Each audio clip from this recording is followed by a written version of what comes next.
دن کی پہلی فتح فجر کی نماز پڑھنا ہے۔ نماز ہر اس انسان کے لیے تحفہ ہے جو اللہ سے محبت کرتا ہے۔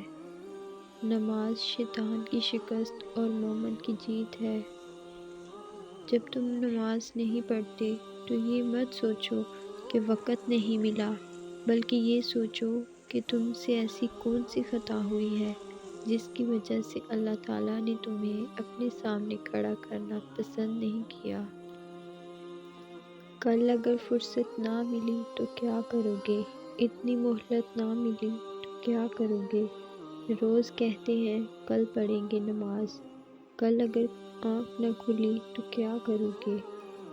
بے شک نماز سے زیادہ کسی اور چیز میں سکون نہیں ہے۔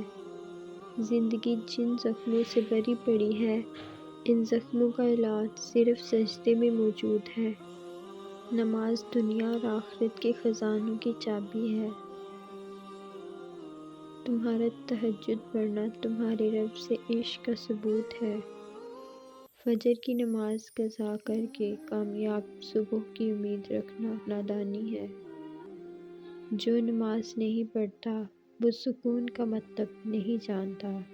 فجر کی 2 سنتیں دنیا اور جو کچھ اس دنیا میں ہے ان سب سے بہتر ہے۔ جس انسان سے اللہ پاک ناراض ہو جائے اس سے سجدے کی توفیق چھین لی جاتی ہے۔